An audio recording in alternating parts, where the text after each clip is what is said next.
Assalamualaikum warahmatullahi wabarakatuh. Hai, apa kabar semuanya?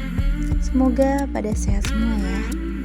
Kali ini Kak Putri mau bawain cerita baru yang judulnya Akibat Pasang Susuk. Cerita ini ditulis oleh Didit Galaraka. Buat kalian yang pengen baca langsung kisahnya, ntar linknya Kak Putri tulis di box deskripsi ya. Oke, gak perlu lama-lama, kita langsung OTW ke ceritanya.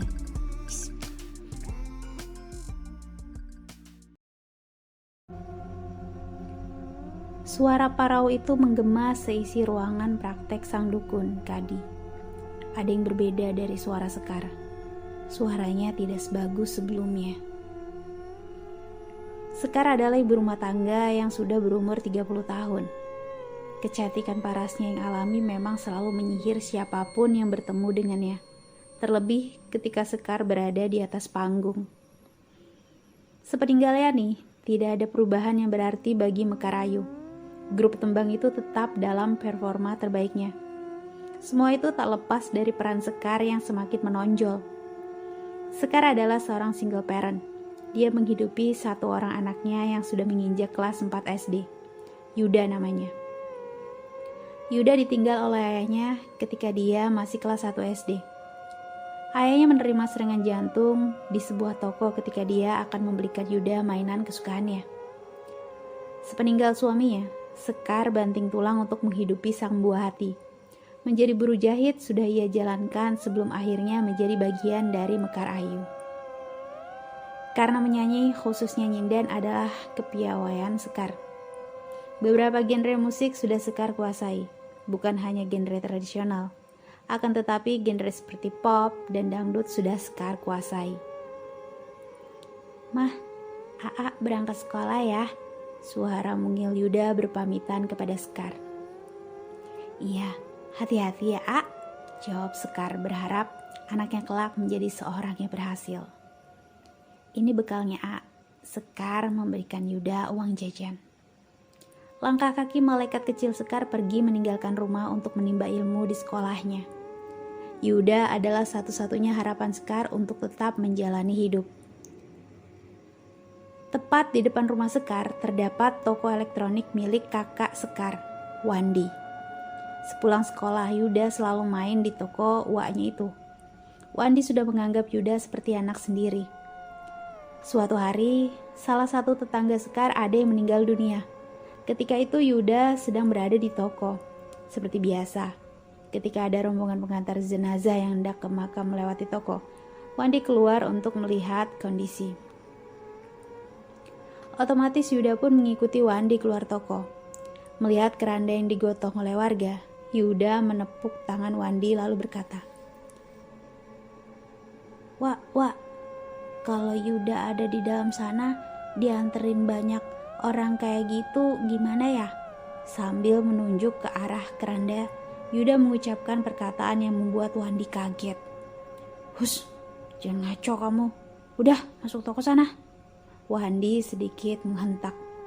Teringat perkataan Yuda yang spontan ketika melihat keranda, ia lantas melaporkannya kepada Sekar. Ketika Sekar menghampiri toko untuk meminta Yuda pulang, karena hari sudah sore. Sekar, anak kamu tuh tadi ngomong yang enggak, kata Wandi. Ngomong apa, Kang? Tanya Sekar. Tadi dia ngomong sambil nunjuk keranda, katanya, Wak, kalau Yuda ada di sana dianterin banyak orang gimana ya? Jawab Wandi. Sekar menoleh sedikit ke arah Yuda yang sedang melamun melihat ke arah luar toko. Ah, itu mah iseng aja mungkin, Kang, ucap Sekar menenangkan Wandi. Yaudah, ikut mama gih, mandi dulu sana, pinta Wandi kepada Yuda. Yuda akhirnya pulang. Wandi masih terngiang dengan apa yang diucapkan Yuda tadi siang. Dalam benaknya mungkin akan terjadi hal yang tidak beres. Tapi setelah dipikir-pikir omongan Sekar ada benarnya juga. Mungkin itu hanyalah keisengan anak-anak belaka. Langit sudah gelap dan malam pun semakin larut. Mendung menyelimuti udara malam itu. Hening, sunyi, sepi, seakan menjadi tanda akan terjadi hal yang menyayat hati. Sekar menanyakan kepada Yuda mengapa ia bisa berkata aneh tadi siang. "Tadi siang kenapa kamu ngomong kayak gitu, Nak?" tanya Sekar. "Yuda pengen tahu aja rasanya, Mah," jawabnya. Yuda melanjutkan ucapannya. "Kalau Yuda ada di dalam keranda itu, Mama ikut nganter nggak?" Sekar tersentak kaget mendengar apa yang ditanyakan Yuda. Lantas ia menghentikan pembicaraan, kemudian menyuruh anaknya itu untuk tidur. Udah, Mama gak mau denger lagi, tidur sana," ucap Sekar sembari sedikit membentak Yuda. Yuda hanya menurut apa kata ibunya. Dia lantas tidur, sementara Sekar masih melamuni apa yang terjadi pada Yuda. Jarang-jarang dia seperti itu. Masih dalam lamunannya, tak terasa Sekar pun akhirnya tertidur. Pagi tiba. Awan mendung masih betah berada di langit ketika itu. Seakan-akan berkabung dengan keadaan. Hari itu hari Minggu. Biasanya Sekar mengajak Yuda main ke salah satu pusat perbelanjaan. Namun melihat kondisi langit yang mendung, Sekar pun mengurungkan niatnya. Setelah semua pekerjaan rumah selesai, ia pun menghampiri toko Wandi di seberang jalan dengan mengajak Yuda. "Ya, daripada bosan terus di rumah, mending nongkrong dulu aja," pikir Sekar waktu itu. Seperti biasa, Yuda langsung masuk ke dalam toko dan menghampiri etalase toko dari dalam. Sementara Sekar memilih berada di luar, duduk di sebuah kursi panjang yang dikhususkan untuk pelanggan yang antri. Wandi melayani pelanggan yang membeli peralatan elektroniknya. Karena pelanggan meminta barang yang tidak ada di etalase, Wandi terpaksa harus mengambil barang itu ke belakang toko yang jaraknya agak lumayan. Ketika Wandi berada di belakang toko, entah kenapa, Yuda sudah berdiri dengan obeng di tangannya. Entah iseng atau penasaran, dia menancapkan obeng itu ke lubang terminal listrik yang ada di atas etalase toko. Naas, posisi pegangannya bukan tepat pada ganggang obeng, akan tetapi berada pada batang besi obeng tersebut. Yuda tersetrum.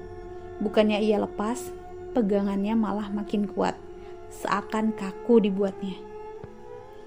Sekar yang melihat itu terkejut lalu berusaha menyelamatkan Yuda. Salahnya Sekar malah memegang tangan Yuda secara langsung. Alhasil, Sekar malah ikut tersetrum. Keduanya lantas pingsan tak sadarkan diri. Kejadian itu berlangsung begitu cepat. Pelanggan toko yang sedari tadi hanya bisa diam terpaku melihat kejadian itu berteriak meminta tolong. Wandi pun bergegas ke depan toko untuk melihat apa yang terjadi. Melihat keponakan dan adiknya terkapar, ia lantas mengantar keduanya ke rumah sakit. Masih ada nafas dari keduanya meskipun lemah. Wandi cemas, perasaannya campur aduk.